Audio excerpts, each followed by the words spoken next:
I really want to express that it is a very big pleasure for me to be here again in Bled, and I thank you, especially Slovenko, very much for the invitation. It's always fine to be here together with friends, with long-lasting friendship, and I feel very well always again with you here in this community.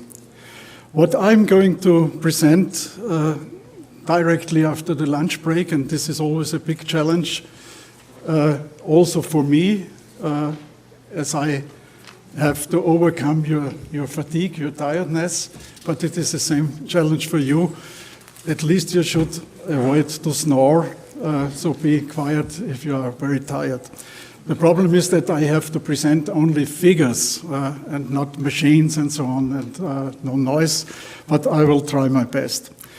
I'm going to tell you something about a study which was conducted in Austria some years ago and was updated earlier this year, dealing with the maintenance needs for state and community roads in Austria. I want to also acknowledge my co-author, Alfred Wenninger-Witzutil, who was dealing with me together doing this study. Just as a first impression, an overview about the Austrian road network. There are federal roads with lengths of about 2,200 kilometers. These are more or less only motorways. They are owned and operated by a private motor company like DARS here in Slovenia, Asfinag in Austria. Then the next level of roads are the state roads. They are owned and operated by the 9 Austrian states, also including Vienna is also acting as a state. And then the community roads. And about these 2 road networks, I will give the presentation. There are, of course, a lot of other roads with a length of about 76,000 kilometers. It's always difficult to make a limitation to what level down a road is a road.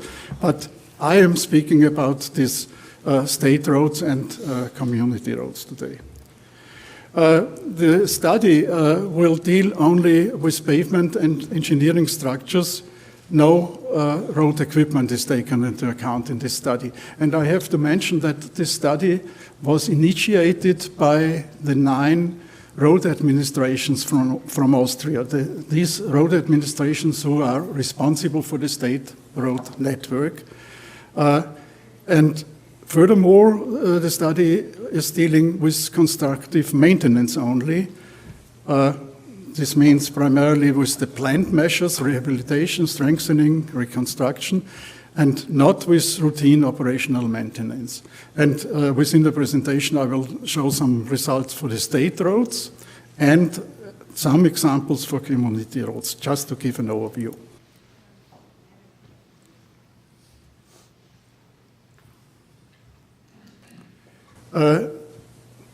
The first part is dealing with the state roads, and here with the pavements of the state roads.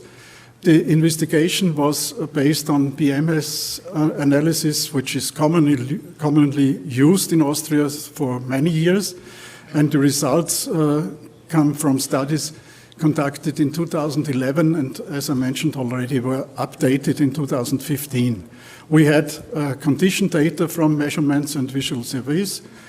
So there was very good information about the actual condition distribution, at least for 5 states, 5 out of these 9 states in Austria. And the results were then extrapolated to the whole network, state road network. The analysis was done for various budget scenarios and for an analysis period of 10 years. So we were looking what is the development of the condition of the state road network within these 10 years related to several available budgets. And we calculated the backlog lengths for each scenario for the so-called total condition index and as well for the structural index. Backlog was defined as the amount of road sections in condition class 4, which is poor, and condition class 5, which is very poor. To translate that, 5 is in a state where something has to be done immediately, more or less. Also, we all know, most of us who are sitting here, we are, as roads are concerned, we are in the situation that it is not easy to make a very big noise about the road situation, because roads cannot fall down, they are lying on the ground already. Compared with bridges, if the bridge engineers are crying that they have not enough money, they say, we will close the bridge, otherwise the bridge will fall down. You can go over a road even if it is in a very bad condition, and that's sometimes a problem to announce that you need more money. So, as I mentioned, we were looking to the total condition index and the structural condition index. Just to give a short explanation, we have the different condition parameters like rutting, skid resistance, longitudinal evenness, and so on. And these were brought together to the so-called comfort and safety index, which is more of interest for the user. And on the other hand, information from cracking, other situation from the structural side, also taking into account the age of the structure and the maintenance history. And these values together bring the structural index. And for analysis, in most cases, these two parts are brought together to the total condition index. So to come back to the presentation, we were looking at the development of the structural index, which is more of interest for the road operator, for the road owner, and also for the total condition index. I will shorten my presentation a little and speak only about the structural index. So you can see here this graph. You have on the x-axis, you have the available maintenance budget in euros per kilometer and year. And so you have each of these dots is coded to a special available budget. And here you see the backlog lengths in year 2024 at the end of this 10 years period. And this is the actual contribution of the condition. This is for the total condition index. I will go to the next, where there is the structural index. So you see, this is also already the extrapolated result for the whole network of the state roads without Vienna, because Vienna was dealt with separately. But for these 8 states, the extrapolated situation shows that you have a backlog of about 44% of the lengths. This is a rather high figure. And again, you have this relationship between available budget and backlog lengths. So you see, at the moment, there are 44% backlog. To keep that for the next 10 years, for the 10 years period, you need an annual budget of 5,000 euro per kilometer and year. At the moment, the average value is about 4,800. So the structural situation could be kept within these 10 years with more or less the available budget. But if we want to have a better situation, if we set a lower target for the backlog lengths, let me say 30%, where are you? Here. Then you see you need much more money, in this case almost 8,000 euro per kilometer and year. This is comprised here in this table. So as I mentioned, the average actual budget is 4,800 kilometers. So this means for the whole network, there is about 160 millions per year. And you see this 4,800 or 5,000 is almost the same. So we can keep with the actual budget, or at least with a little increase, we can keep the situation for the next 10 years. But if we want a better target, a more serious target, for instance, 30% of backlog, then we need 8,000 euro per kilometer and year, which means that we need 67% more money to reach this target within the next 10 years. This was for the complete network. This was for the network without Vienna.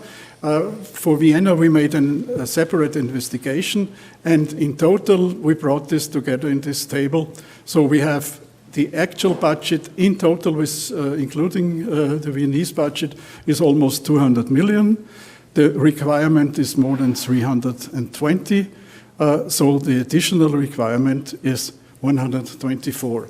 I must admit that in the paper you have in the proceedings, there is a small mistake. I've corrected that quickly.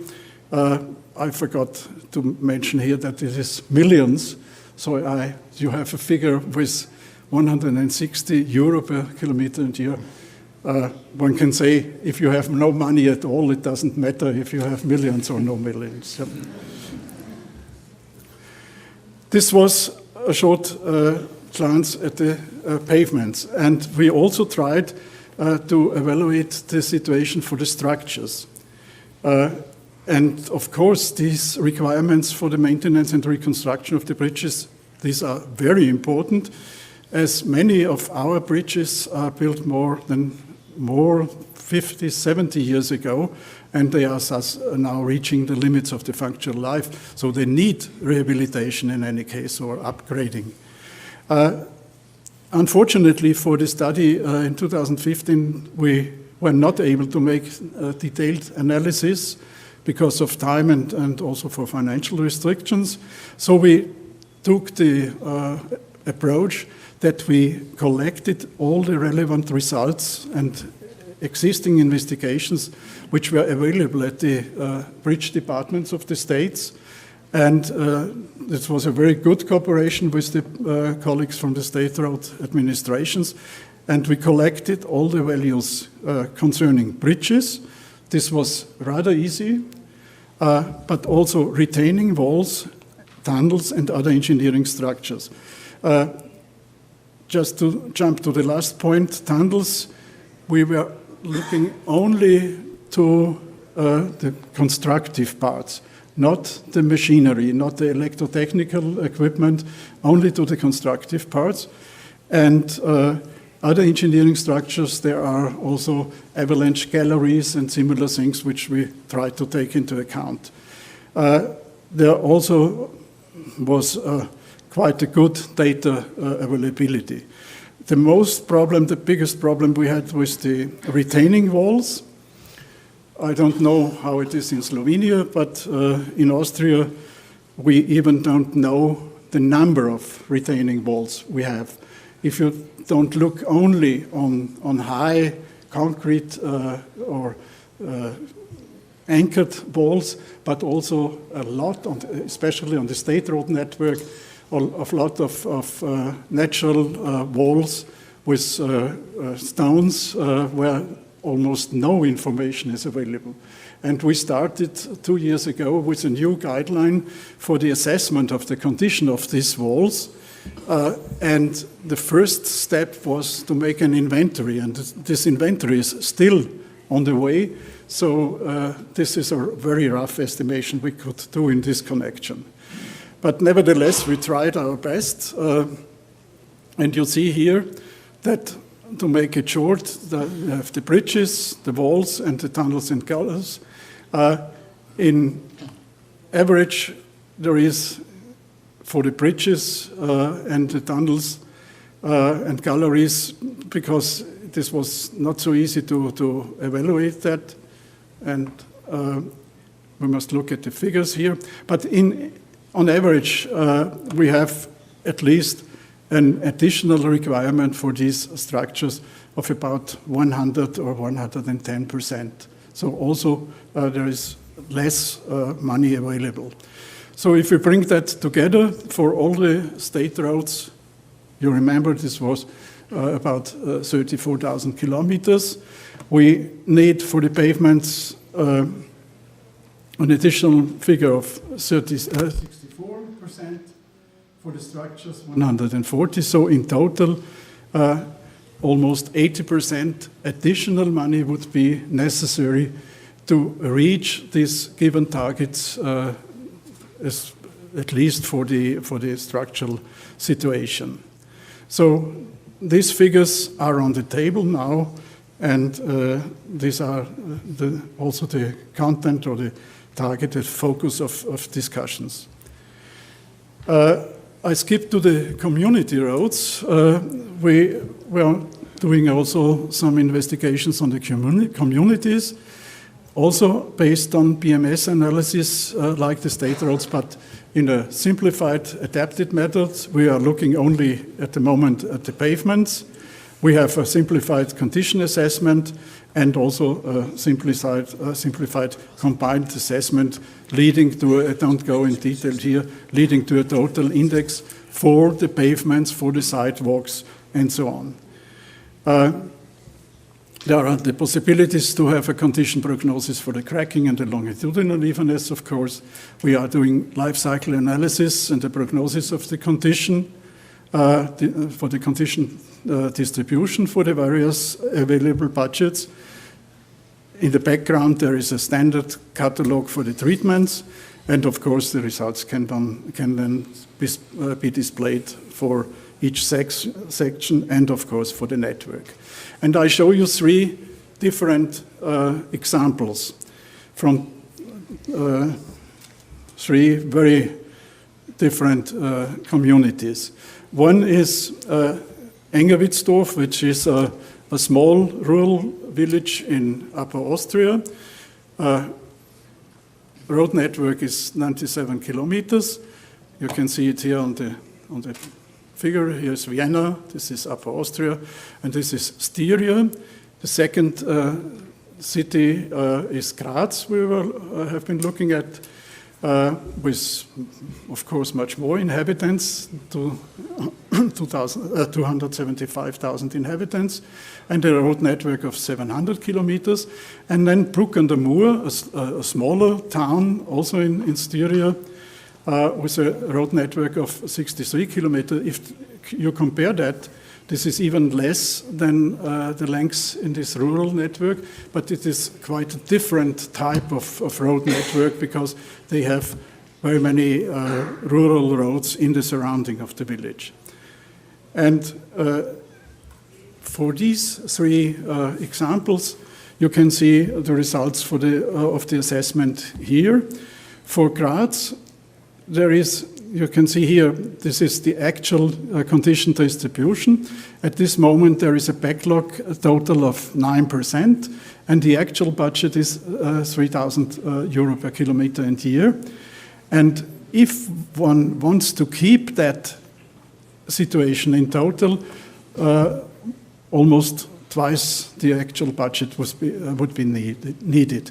What you see here also is that we try to calculate the asset value for this road network. This is something which will become much more interest also for the communities, because with the change to a new type of bookkeeping, they also will have to evaluate the asset value of all the assets they have. So this will be a future task for communities as well. The second town or village we were analyzing, Bruck an der Mur, has an actual budget which is less, of course, it is a smaller town, but the required budget is more than double the value which is taken at the moment. And you can see, if you have only the actual budget, if you have this for the next 10 years, you have a serious increase of the roads with poor condition. And a quite different situation you have in this small rural village, where they have already a better situation in total. The backlog is only 3%, and the actual budget is almost the same as the required budget to keep that. So obviously, this small village, they had done a lot of permanent maintenance. They were looking at their road network, and in this case, they are in a much better situation. To conclude, I must stress again, as it was done already from all the other presenters, that the structural road maintenance, of course, has a very high actuality and has a very, very big economic importance. The state roads, there we have relatively good data at the moment, and there are also representative results from the periodic PMS analysis. But nevertheless, it is necessary to have a periodic update, and what I think is also very important, to extend this to all the other states. I mentioned that we started with 5 states only, and the update was done only for 3 states. So we want to have this periodic analysis if possible, for all the states. As the community roads are concerned, there is in reality no complete overview. You also saw the differences in these examples I presented, but it is necessary to do something for the communities as well, that they conduct a periodic condition assessment and they make the necessary analysis, because, as I mentioned already, they will be forced in the future within this so-called topic situation, where they have to assess the asset value of not only for roads, for all the buildings and so on, and they need this value, and of course only with a good basis and good basic information you can make a serious calculation. The presentation of the maintenance backlog, of course, and the consequences of the neglecting maintenance is, of course, very important. This has been pointed out several times yesterday and today, of course. And it is very important for the discussion with the road directors and with the financial and political boards. And I'm happy that I put also here the public, and this is the point where Mr. Totti has to come to Austria and to support this, because I also have the feeling that all these results are communicated more or less within the road community and the road directors, and that the really results presentation to the politicians, and because the politicians can easily say, I have no money, come again next year perhaps. But the public maybe can have some more pressure on the politicians, and I was really very impressed from your presentation. I'm not very familiar with Facebook and Twitter, but maybe that Austrians can learn from that. Thank you very much for your attention.